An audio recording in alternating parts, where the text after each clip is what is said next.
प्रत्येकाला 10 लाखाहून अधिक रुपये दर महिन्याला असा पगार आहे. काय कुटुंब आहे, आदर्श कुटुंब आहे. म्हातारा म्हातारी मुंबईत पेन्शनर पेन्शन कमी नाही, 40,000च्या पुढे दर महिन्याला. प्राध्यापकाला पेन्शन कमी नसते आणि दोघं दर महिन्याला 10 लाखाहून अधिक कमवत आहेत. असं स्थळ आपल्या मुलीला भेटलं तर आपण म्हणतो आमच्या पोरीचं कल्याण झालं, किस्मत जाग गई. अल्पशा आजारानं मुंबईमध्ये आई एक्सपायर झाली, दगावली. तिकडे कळवलं अमेरिकेत. धाकटा मुलगा मुंबईत आला, आईचा विधी वगैरे झाला. विधी तदफीन जिसको कहते, तदफीन.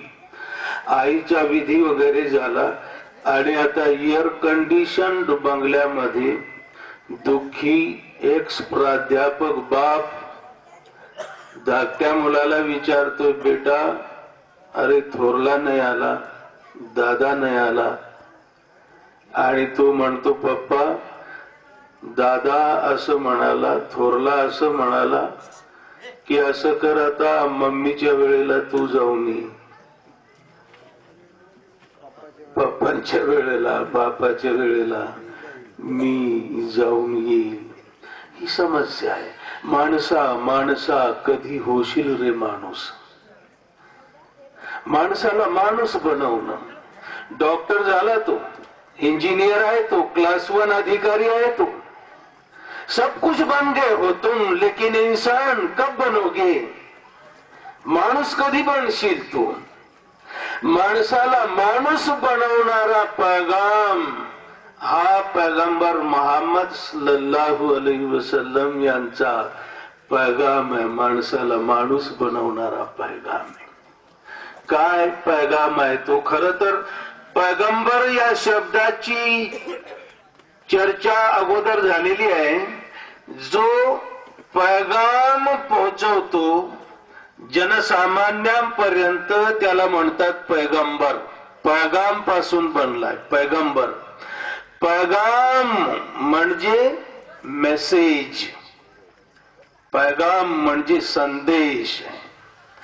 म्हणूनच पैगाम पोहोचवतो पैगंबर, मेसेज देतो मेसेंजर, संदेश पोहोचवतो संदेष्टा. पैगाम डिवाइन है, दैवी है. पैगाम अल्लाह का है.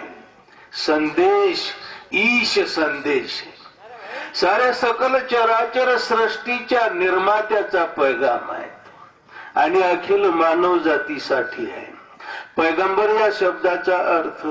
आणि अजून एक की पैगंबर मोहम्मद सल्लल्लाहु अलैहि वसल्लम एकमेव पैगंबर नाहीये. त्यांच्या अगोदरही खूप पैगंबर होऊन गेले. वेगवेगळ्या देशांमध्ये, वेगवेगळ्या काळांमध्ये, वेगवेगळ्या मानवी समाजांमध्ये, वेगवेगळ्या भाषांमध्ये मौलानांनी त्याचा उल्लेख केला.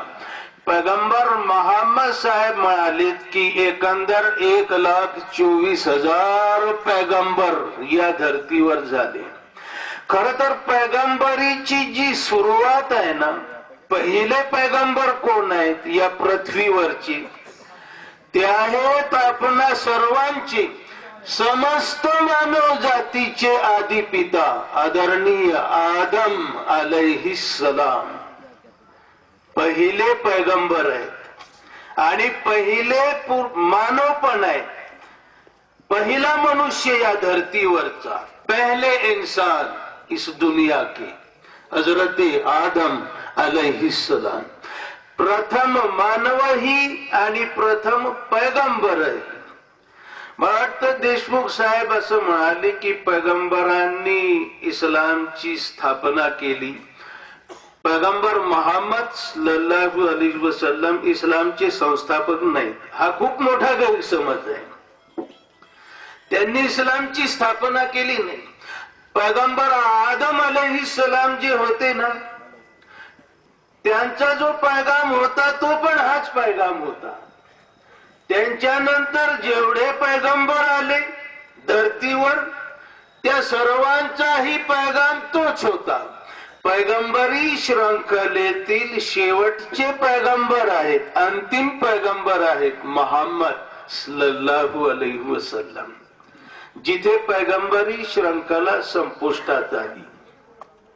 पूर्व पैगंबरांविषयी असं म्हणता येईल आपल्याला की त्यांच्या निर्वाणा पश्चात वो दुनिया से चले गए और कुछ धूर्त लोगों ने अपने स्वार्थ के लिए, अपने मफाद के लिए, स्वकीयांच्या स्वार्थाकरता तो जो मूळ संदेश होता शुद्ध स्वरूपामधला त्याला अशुद्ध करून टाकलं, त्याला गढूळ करून टाकलं, त्याला विकृत करून टाकलं, त्याच्यामध्ये ढवळाढवळ केली, त्याच्यामध्ये हेराफेरी केली, त्याला ग्लानिर्भूत करून टाकलं.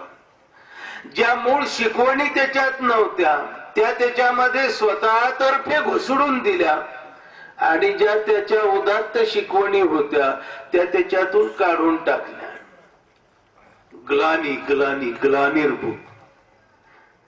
ग्लानिर्भूत करून टाकलं. नंतरच्या येणाऱ्या पैगंबराने पुन्हा मूळ स्वरूपात, स्वच्छ स्वरूपात तोच संदेश मानवजाती समोर ठेवला आणि हे असं चालत राहिलं. अंतिम पैगंबर, शेवटचे पैगंबर मोहम्मद सल्लल्लाहु अलैहि वसल्लम आले आणि तोच पूर्व पैगंबरांचा संदेश पुन्हा ओरिजिनल मूळ स्वरूपामध्ये कुठल्याही प्रकारच्या हेराफेरी विना शुद्ध स्वरूपात अखिल मानवजाती समोर त्यांनी ठेवला. म्हणजे हे की पैगंबर तर अनेक आहेत, सगळ्या देशात अनेक काळांमध्ये त्यांची भाषाही वेगळी असेल. सगळ्या पैगंबरांची भाषा अरबी नव्हती. अरबस्तानात पैगंबर आले मोहम्मद सल्लल्लाहु अलैहि वसल्लम म्हणून ती भाषा अरबी आहे, अरबी लोकांना संदेश द्यायचा आहे म्हणून. त्यांच्या अगोदरच्या पैगंबरांची भाषा अरबी नव्हती. भाषा वेगळी, पैगंबर वेगळा, समाज वेगळा, ऐतिहासिक काळ वेगळा, पण संदेश वेगळा नाही. पैगाम अलग नहीं, पैगाम तो एक ही, संदेश तर एकच एक होता या साऱ्या पैगंबरांचा. तो काही वेगळा नव्हता आणि तो त्यांच्या स्वतःचा नव्हता. जो त्यांच्यावर अवतरित झाला तो त्यांनी जगापर्यंत पाठवला. हे तर मेसेंजर आहेत, संदेष्टे आहेत.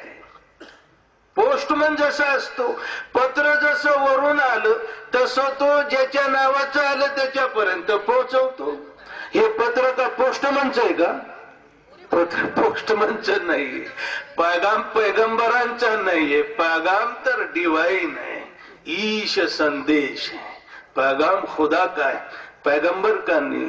पैगंबर तो पहुंचाते हैं उसको लोगों तक. पैगंबरी विषयी ही चर्चा मला वाटतं पुरेशी आहे. पैगंबरांचा पैगाम काय आहे ते आपण मुद्दाम पाहू आणि त्याला फक्त मी एका दृष्टिकोनातून चर्चा करणार आहे.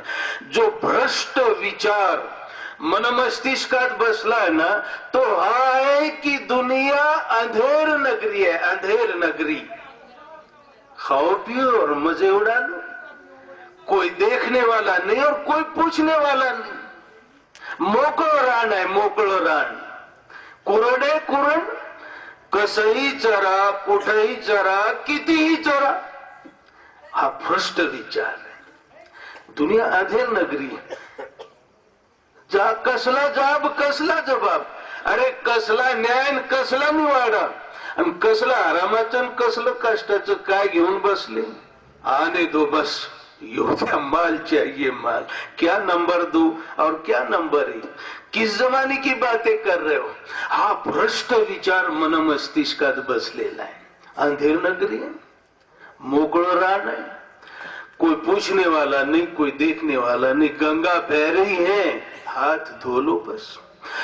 चंगळवाद, एन्जॉयमेंट, जरपरस्ती म्हणून अगोदर ज्या कुराणाच्या आयतींनी सुरुवात केली कार्यक्रमाची त्यांनी कुराणातीलच काही आयती आपल्या सर्वांसमोर ठेवल्या. अल्हाकुमुत तकासुर हत्ता झुरतुमुल मकाबिर. तुम लोगों को एक दूसरों से बढ़ चढ़ कर ये माल दौलत रुपया कमाने की इस धुन ने धोखे में डाल दिया है, यहां तक कि मौत का वक्त आता है, शरणावर ठेवायची वेळ आली, आता 4 माणसं उचलायची वेळ आली, तरी विचार कसलाय, तरी विचार पैशाचाच आहे। माल और माल, दुनिया और दुनिया, ये जर परस्ती, दुनिया परस्ती, चंगळवाद, हा भ्रष्ट विचार मन मस्तिष्कात बसलेला आहे। त्याच्यामुळे माणसं स्वैराचारी झालेली आहेत, बेलगाम झालेली आहेत, जीवनाचा उद्देशच ठाऊक नाही।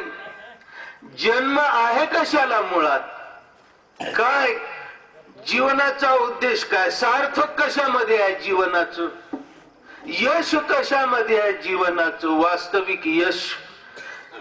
भल्या भल्या विद्वानांना विचारा तुम्ही, हे सांगतील जीवनाचं सार्थक, जीवनाचं यश, जीवनाचा उद्देश वो तो माल है, बस तो रुपया है। आणि माणूस मोठा कशाने होतो माहिती, मोठ्या माणसाची व्याख्या काय, बडा आदमी, बहुत बडा आदमी काय, कालपर्यंत अजिंठ्यात होता तर सायकलही नव्हती त्याला चालवायला, झोपडीत राहत होता, आता मुंबईत गेला, काय बंगला, काय एसी गाडीत, काय मोठा माणूस, बडा आदमी बन गया। मोठ्या माणसाची जी व्याख्या डोक्यात बसली, माणूस इंसान बड़ा बनता है माल से, बस बाकी काय नाही। माणसं पैसा करता पिसाळली जशी जनावर पिसाळतात, काही करायची, एकमेव उद्देश आहे जीवनाचा पैसा। त्याच्यामुळे डॉक्टर कशा करता व्हायचं विचार त्यांना, पैसा करता, इंजिनियर कशा करता व्हायचं, निवडून कशा करता यायचं, आणि क्लास 1 अधिकारी कशा करता व्हायचं, ये सब माल के लिए। मग जेव्हा डॉक्टर व्हायचंच पैसा करता, मग आता डॉक्टर झाला, आता बाळा आडवं नाही येणार तर काय सरळ येणार आहे काय, उद्देशच पैसा आहे, जिंदगी का मकसद ही पैसा आहे। आता तो शिकला, तो डिमांड नाही करणार तर काय, आता तो हुंडा नाही घेणार तर काय, बैल बाजार आहे, बैल बाजार इथं भरतो ना बाजार जनावरांचा, तसा बैल बाजार। तुमच्याकडे मुलगी आहे ना, तुम्हाला जशी ऐपत असेल ना तुमची, तसा बैल तुम्हाला विकत घेता येईल। शब्द ऐका जरा, मास्तर आहे ना डीएड, तो जरा 2-4 लाखात भेटेल, डॉक्टर मग त्याच्या डिग्री प्रमाणे, BHMS असला तर जरा कमी, BAMS अजून जास्त, MBBS और ज्यादा गिनना पड़ेगा, MD चाहिए वो भी मिल जाएगा।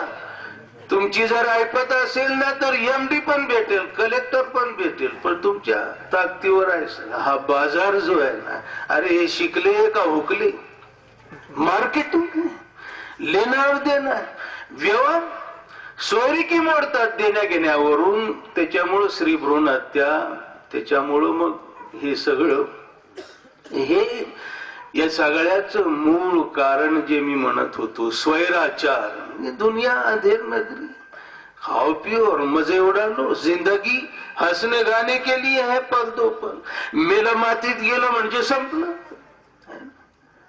अग्नी दिला राख झाली, किंवा मग कब्रस्तानात दफन केलं, माती झाली म्हणजे खेळ संपला, पलीकडे जीवन। कोणी पाहिलंय, कोणी पाहिलंय पलीकडे जीवन, क्या बकवास है बोलते लोग, किसने देखा है, जो कुछ है बस आज की जिंदगी, पलीकडे काही नाही, जे काही आहे ते आजचं आहे, बस आज चैन करो, एन्जॉय करो, मौज मजा करो। मौज मजे करता पैसा लागतो, चैनी करता पैसा लागतो। नंबर 2 काय, नंबर 1 काय, कसला कष्टाचा आणि कसला आरामाचा, ही समस्या आहे, हा प्रश्न आहे। पैगंबरांनी हा पैगाम दिला, कुराणाची जी आयत मी सुरुवातीला आपणा सर्वांसमोर ठेवली, अयहसबुल इंसानु अन युत्रका सुदा, क्या इंसान ये समझता है कि हम यूं ही उसको बगैर हिसाब के छोड़ देंगे और पूछेंगे नहीं, हिसाब नहीं लेंगे उसका। काय माणसाचा असा गैरसमज झाला, असा भ्रम झालाय की अंधेर नगरी आहे, आम्ही त्याला विचारणार नाही, जाब द्यावा लागणार नाही, मेलं मातीत गेलं म्हणजे संपलं. अयहसबुल इन्सानु अन युत्रक सुदा अलम यकुन नुतफतम मिन मनी युमना. अरे काय हे वास्तव नाही की एका अतिसूक्ष्म अशा जंतूपासून आम्ही तुझी निर्मिती केली. स्पर्म पासून, शुक्र जंतू जो उघड्या डोळ्यांनी दिसतही नाही, ज्याला पाहण्याकरता अतिसूक्ष्मदर्शक यंत्राची गरज लागते, अशा सूक्ष्म पेशीपासून आम्ही तुला घडवलं. मुठभर आकाराच्या गर्भाशयामध्ये तुझ्या आईच्या उदरात त्याच प्रकारचं एक श्रीबीज. अलम यकुन नुतफतम मिन मनी युमना. क्या वो एक हकीर नुतफा नहीं था जो मादरे रहम में टपकाया जाता है, उत्सर्जित किया जाता है. वीर्याचा एक अविभाज्य घटक म्हणजेच शुक्रजंतू. अलम यकुन नुतफतम मिन मनी युमना सुम्मा काना अलकतन फखलक फसव्वा. मग आम्ही त्याला बनवलं, मग आम्ही त्याची रचना केली, त्याचे अवयव बनवले या दोन पेशींपासून.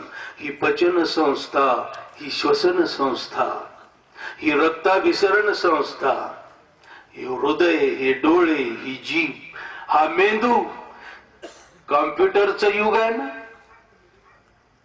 तंत्रज्ञान विज्ञान विकसित झालेलं आहे ना. आज जगामधला नंबर 1चा कॉम्प्युटर आणा, एकदम टॉपचा. पण हा जो कॉम्प्युटर है ना या खोपड़ी मध्ये, इसके सामने जनाब वो कॉम्प्यूटर कचरा है, कचरा. ये कॉम्प्यूटर जिसने बनाया, ये ब्रेन, ये भेजा मादर रहम में उस एक नुतफे से, एक पेशी से. अलम यकुन नुतफतम मिन मनी युमना सुम्मा काना अलकतन फखलक फसव्वा फजअल मिनहु ज़ौजैन ज़कर वल उन्सा. मग ज्याला इच्छिलं त्याला पुरुष मुलगा म्हणून, ज्याला इच्छिलं त्याला मुलगी म्हणून जन्माला घातलं. अलैस ज़ालिका बिक़ादिरिन अला अन युहियल मौता. क्या वो, काय तो समर्थ नाही की राखेतून आणि मातीतून तुला पुन्हा उभं करावं? क्या वो नहीं कर सकता. ही याच्यामध्ये अनेक दृष्टिकोनातून आपण कुराणाच्या आयतींवर गांभीर्याने विचार करू शकतो. पण रॉ मटेरियल सेम आहे, स्त्रीबीज आणि पुरुष बीज, स्पर्म आणि ओवम है ना. म्हणजे भांडवल सारखंच आहे, माल सारखाच आहे, पण प्रोडक्ट वेगळे आहे. कोई मर्द है तो कोई औरत है. आणि त्याच्यामध्ये पण असं नाही, कधी असं झालं नाही इतिहासामध्ये की नुसतं अजिंठ्यामध्ये मुलंच मुलं जन्माला आली, मुलगी जन्मालाच येईना, असं कधी झालंच नाही. आणि असंही झालं नाही की नुसत्या मुलीच जन्माला आल्या, मुलाचा पत्ता नाही. आता माणूस हरामखोरी करून राहिलाय की आता मुलींची हत्या करू लागलाय. तो नसता निसर्गानं बॅलन्स ठेवलेला आहे. पण हा माणूस, कुराणाने इथं सांगितलंय की त्या ज्याने तुला अतिसूक्ष्म अशा जंतूपासून घडवलं, बनवलं. या शरीरावर आहे ना, कुराणात तर आहे की बाहेरचं सारं जग साक्षी आहे. ज्यानं हे एवढं मायक्रो फाईन नियोजन असणारी ही सृष्टी बनवली. हा सूर्य, हा चंद्र, हे तारे, ये जमीन, ये आसमान, ये सितारे, ये दरिंदे, ये परिंदे, ही फळं, ही फुलं, ही ज्वारी, ही बाजरी, हा गहू, हा भात, काय काय क्या क्या नहीं बनाया उसने तेरे लिए. कुरानात है फबिअय्यि आलाई रब्बिकुमा तुकज़्ज़िबान. तुम अपने परवरदिगार की किन किन कृपाओं को झुठलाओगे. तुकोबा म्हणतायत की तेने तुझी काय नाही केली चिंता, राहे त्या अनंता आठवणी. बेशुमार ज्यानं हे सगळं केलं. बाहेरचं म्हणतोय मी, आतलं जरी आपण पाहिलं ना, मी एक डॉक्टर आहे, पण तुम्हाला सहज लक्षात येईल. पहा, हर चीज बैलेंस में, कंट्रोल में, रेंज में, नॉर्मल. बीपी पण नॉर्मल, 120/80 mm of Hg. वाढला तर हाइपर टेंशन और बीपी झाला म्हणले. मग चलो डॉक्टर साहब के पास, उसको उतार लो नीचे, नॉर्मल कर लो. बीपी कसा कंट्रोल मध्ये, पल्स कशी कंट्रोल मध्ये, नाडी एका मिनिटाला 72 वेळा. ही जर वाढली ना, हृदय धडकतं एका मिनिटाला 72 वेळा. वाढलेलंही चालत नाही, कमी झालेलंही चालत नाही. टेम्परेचर, तापमान वाढलेलं चालत नाही. 104 के ऊपर गया ना तर ऍक्च्युअली मुलांना झटका येतो, फिटचा, कन्व्हल्जन्स वापर होतात. वर गेलेले टेम्परेचर सहन होत नाही मेंदूला. आणि खाली गेलं तर, उतरलं तर तेही चालत नाही. म्हणतो ना गार पडला चले गया. सगळ्या गोष्टी फिजिकल, बायोकेमिस्ट्री. शुगर वर गेलेली चालत नाही. 120 पाहिजे नॉर्मल मिलीग्राम, 100 मिली ब्लड मध्ये. वर गेली तर हायपरग्लायसेमिया म्हणे, डायबिटीस. हो साहेब, तुम्ही आहात कारखान्याचे चेअरमन, शुगर फॅक्टरीचे, पण साखर खायची नाही, व डायबिटीस आहे तुम्हाला. हायपरग्लायसेमिया वर गेलेली चालत नाही. आणि जरा इंजेक्शनचा डोस